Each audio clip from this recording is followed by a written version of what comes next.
Bon, voilà maintenant, tout le monde parle d'aggraver la peine contre les trafiquants, l'alléger ou dépénaliser pour les consommateurs. Il ne faut pas parler d'aggraver la peine pour les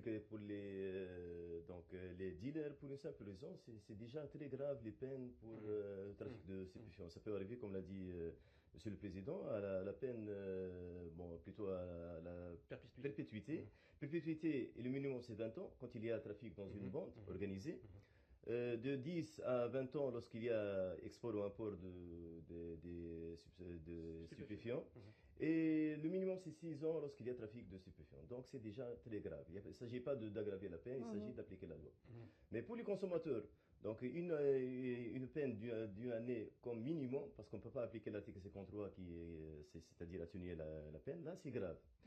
Mais aller jusqu'à parler de dépénalisation, à mon avis, tout d'abord, il faut tout d'abord distinguer entre deux sortes de drogues. Vous avez parlé des drogues douces, et c'était qu'il faut distinguer entre drogue douce et drogue dure.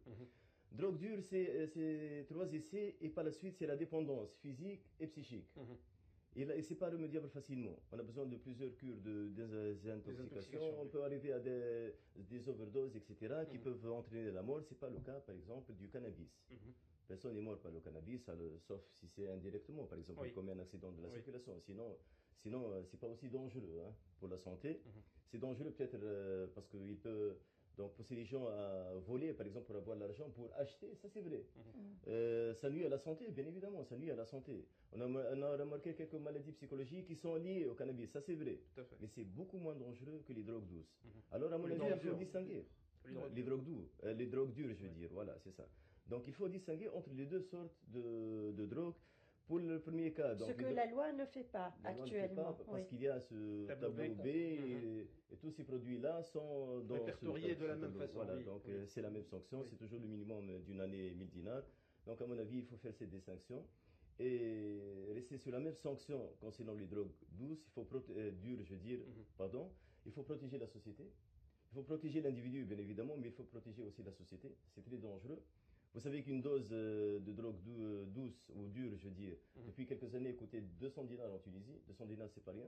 Quelqu'un qui est accro, quelqu'un qui est dans une dépendance physique et psychologique, certainement, c'est quelqu'un qui va braquer, qui va tuer aussi pour avoir de l'argent pour acheter sa cam. Donc, c'est très dangereux pour la société et pour l'individu. C'est pour ça que, personnellement, je pense qu'il faut garder la même sanction pour ce genre de drogue. Pour les drogues douces, à mon avis, il faut que le juge reprenne son droit de décider de la peine qui doit être applicable aux délinquants. Il faut aussi il faut peut-être aussi changer parfois, mais ça revient à la décision du juge, par le travail d'intérêt général. Maintenant, le travail d'intérêt général n'est pas possible pour la consommation de drogue. Qu'il soit possible, il faut peut-être modifier ici le code pénal pour faire en sorte que la consommation ou la détention aussi de drogue douce peut être punissable seulement du travail d'intérêt général. Bien sûr, si l'accusé l'accepte, s'il s'excuse, s'il reconnaît sa faute et qu'il l'accepte. Donc, à mon avis, il faut faire cette distinction.